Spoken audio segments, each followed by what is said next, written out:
कळवण, अवैध दारू मटका जुगार बंद करा, आदिवासी महिलांची मागणी। पोलीस अधिकारी खिशात घेऊन फिरतो म्हणणाऱ्या लतीफ नामक गुंडाचा बंदोबस्त करावा। कळवण तालुक्यातील नांदुरी कनाशी परिसरात अवैध दारू मटका जुगार सर्रास सुरू असून पोलिसांचे अर्थपूर्ण दुर्लक्ष असल्याची चर्चा आहे। नाशिक ग्रामीण पोलिसांनी धडक कारवाई करून हे अवैध धंदे बंद करावेत, तसेच पोलीस अधिकारी खिशात घेऊन फिरतो म्हणणाऱ्या लतीफ नामक गुंडाचा बंदोबस्त करावा अशी मागणी आदिवासी महिलांकडून होत आहे।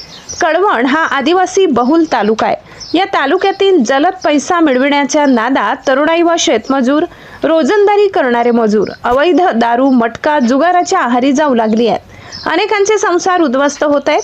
तरुणांसह कामगार, रोजंदारीवर काम करणारा छोटा मजूर वर्गात व्यसनाधीनता वाढत आहे।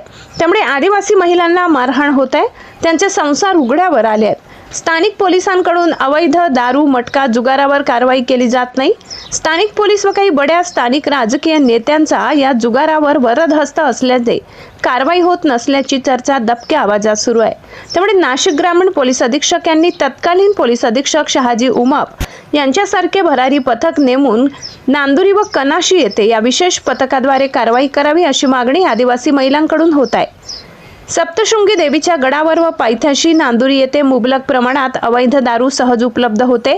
या दारूमुळे येथे भाविकांमध्ये वाद होतात। तसेच अवैध मटका जुगारही सुरू असल्याने नाशिक येथून येणारा लतीफ नामक मटका चालक तक्रारदार विरोधात दहशत पसरवित असल्याने कोणीही तक्रार करण्यास धजावत नाही। कळवण पोलीस निरीक्षक उपविभागीय पोलीस अधीक्षक, मी खिशात घेऊन फिरतो, माझे कोणीच वाकडे करू शकत नाही, त्यामुळे गुंडांचा कायमचा बंदोबस्त करावा अशी मागणी त्रस्त नागरिक आदिवासी महिला करीत आहेत। गुन्हे शाखेचा वसुली चक्कर बंद करा। कळवण तालुक्यात दर महिन्याच्या 2 तारखेला खासगी वाहनातून एक चक्कर मारला जातो। यावेळी तालुक्यात सुरू असलेल्या अवैध गावठी देशी विदेशी दारू मटका जुगार, अवैध वाळू, मुरुम गुटखा सह इतर अनेक धंद्यांचे कनेक्शन करून निघून जातात।